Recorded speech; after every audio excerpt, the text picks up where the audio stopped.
Hey everyone, in this video I just quickly want to show you how I set up my templates. I have an open empty Cubase project here, and I'm just simply going to start by adding some of my most used instruments. So I'm going to start just adding some strings. So I go to Hollywood Strings Diamond, first violins, and I usually use the Legsler LT6. So what I do first is simply adding in all the instruments I'm gonna need. So I'm just adding in every single one. So after that, we're gonna start organizing it a bit, but the first step is just adding in all the instruments you're gonna need. The violins, the violas, the brass, the woodwinds, and so on. So I'm just gonna fast forward until I'm been adding all those because it's gonna take a little bit of time.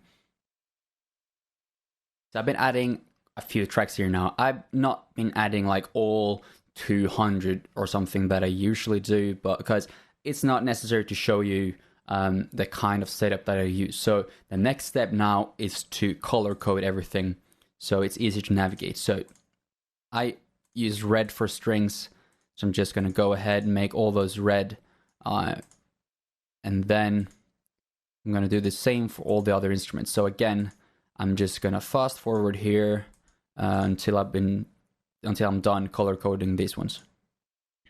Alright, so you can see that I've been using a different color for each group of the orchestra. The strings, the brass, I'm using another color for the woodwinds, I have the choirs, the drums, and some hits and risers, and like an electronic element like a sub bass or synth, I make them like a different color as well. So everything is a lot easier to navigate, especially when you have a lot of tracks. And I'm going to show you my finished template to show you how it's set up there.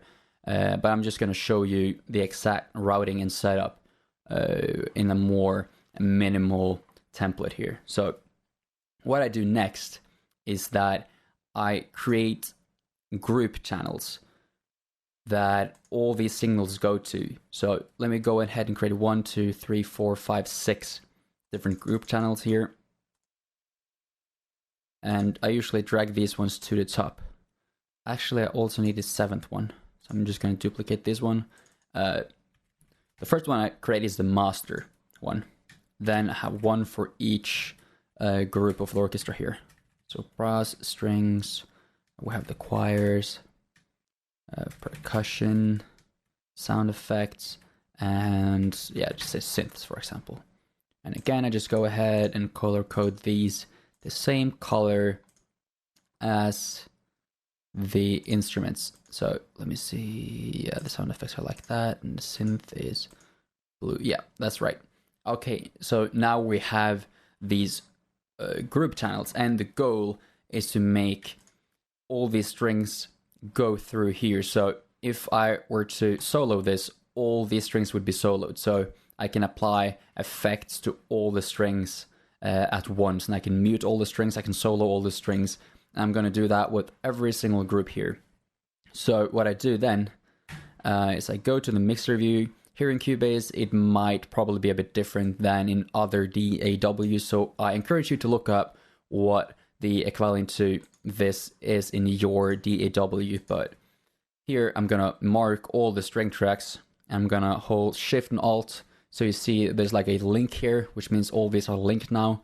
So if we go to routing, and instead of stereo out, I want them to go to this group and strings. So you see all the outputs here are going to the strings. Next, I'm going to do the same for the brass tracks here. And they're going to go to the brass channel. And the choirs will go to the choir one, and so on and so on. So we have percussion. So this is the same no matter if you have 100 tracks, 200 tracks, or just 10 tracks. So now that all this is routed, you can see if I take, say, the violin, you will see that the signal here goes directly to this bus. You can see it moving here, and if I mute this one, nothing will happen. So now all these ones are going to the string bus. But the strings, they are going to the stereo out, and we don't really want that because if we put in any reference tracks, for example, or anything else, that will also go to the stereo out, which is over here. And if you want to apply any effects to everything, like an effect to all the instruments in your entire project, you would have to do that in the stereo output. That's why we're now creating a separate bus for all the instruments that you're working with. So if you have an audio file, it's separate. So I can add an audio track here, call it reference, and drag it up. Wait, need to get out of the mixing window. I can drag it up here. I'm just gonna color code the master green. Reference can be like blue. So if I have a track here, I could apply, say, EQ to the master track, and it would not affect the reference track. But if I would do that here, like to EQ on the master, the stereo output, it would affect both the reference mix and my song. So that's not something we want. Anyways, moving on, we want the strings and the brass and all these channels to go to the master and not the stereo output.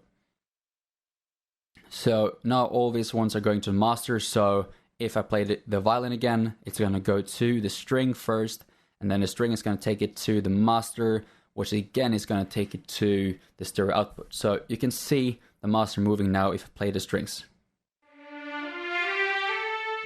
And yes, it sounds horrible because I added some EQ to, let me see, yeah, the master here. So I'm going to take that off. And now also if I say add a reverb here to the string channel, it's going to affect all these tracks. So you don't have to put reverb on every single track. I'm just going to go to string reverbs and digital Hollywood Hall.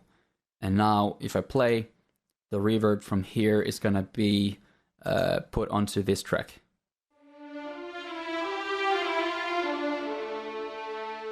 Same if I put this one to the master, because it's going to first the strings and then the master channel. So again, if I play, it's going to be affected.